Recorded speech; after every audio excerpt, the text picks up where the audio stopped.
Hello everyone. Today we are going to read our chapter Swami is expelled from school. So first of all we will discuss about the author. Our author's name is R.K. Narayan. He was born at 1906 and he left the world at 2001. He was an Indian author whose works of fiction include a series of books about people and their interaction in an imagined town in India called Malgudi. His popular works are Swami and Friends, The Bachelor of Arts, The English Teacher, and The Financial Expert. The present extract is from Swami and Friends. Words that occur in the context. Flushed face means angry look. Ominous look means suggests that something bad is going to happen. And immense means superiority. And knuckle means part of fingers at joints where the bone is near the skin. And pronounced means declared. And goal means jail. Discreet means careful. And distress means a feeling of unease. And stammered means repeated sounds or words. And sinister means evil. Wreck means a sharp blow, and big great means a member of a gang, and defend means disobedient, and desperation means hopelessness, and restraint means acting in a calm and controlled way. So we are starting our reading this chapter. Swami is expelled from school.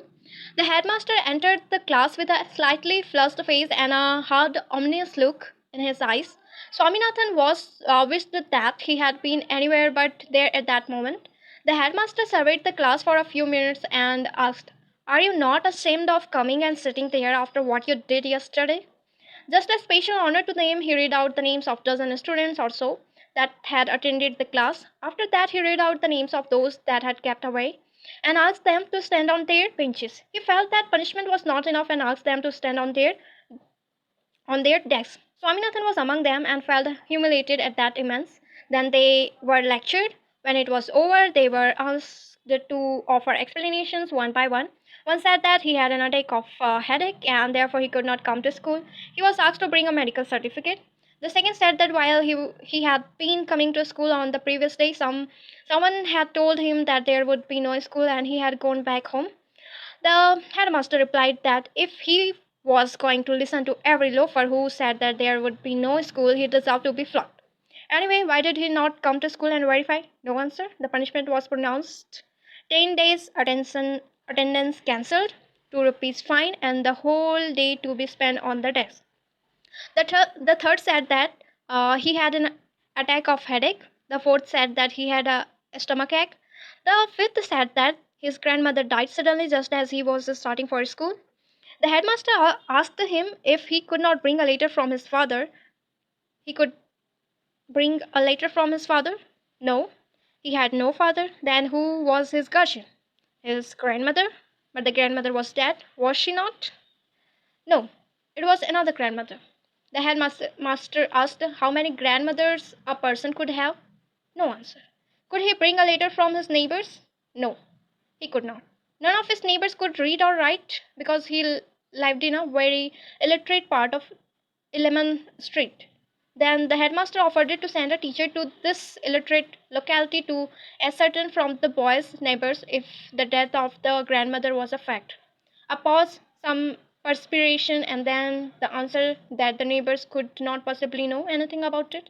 Since the grandmother died in the village, the headmaster hit him on the knuckle with his cane and called him a street dog and pronounced the punishment 15 days suspension.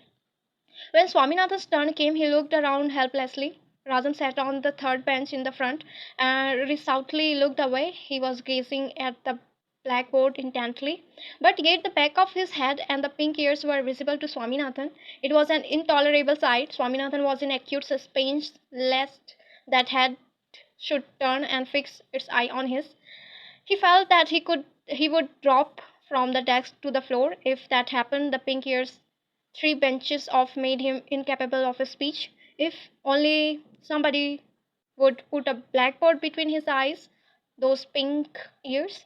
He was deaf to the question that headmaster was putting to him. A rap on his body from the headmaster cane brought him to himself. "Why did you keep away yesterday?" asked the headmaster, looking up. Swaminathan's first impulse was to protest that he had never been absent, but the attendance register was there. No, I was a stone. I tried to come, but they took away my cap and pawned it. Many strong men held me down when I tried to come. When a great man is sent to goal, I'm surprised to see you a slave of Englishmen. Didn't they cut off Take Muslim slaves of slaves? These were some of the disjoint explanation which stammered into his head, and which, even at that moment, he was discreet enough not to express. He had wanted to mention a headache, but he found his distress that others besides him had one. The headmaster shouted, "Won't you open your mouth?" He brought the cane sharply down on Swaminathan's right shoulder. Swaminathan kept staring at the headmaster with tearful eyes, massaging with his left hand and spots where the cane led. "I will kill you if you keep on staring without answering my question," cried the headmaster. I couldn't come," stammered Swaminathan. "Is that so?" asked the headmaster, and turning to a boy said, "Bring the peon." Swaminathan thought, "What is he is going to ask the peon to thrash me?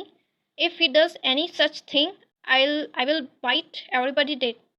The peon came. The headmaster said to him, "Now say what you know about this rascal on the desk."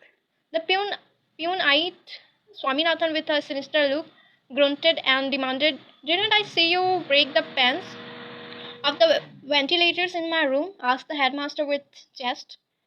Here there was no chance of escape. Swaminathan kept staring foolishly till he received another rake on the back. The headmaster demanded what the young brigade had to say about it. The brigade had nothing to say. It was a fact that he had broken the panes. They had seen it.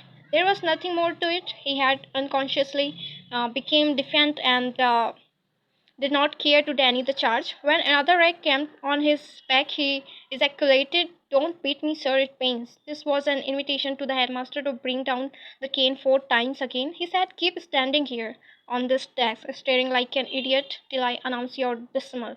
Every pore in Swaminathan's body burned with the touch of the cane. He had a sudden flood of courage, the courage that comes of desperation. He restrained the tears that were threatening to rush out, jumped down, and grasping his books, rushed out, muttering, "I don't care for your dirty school."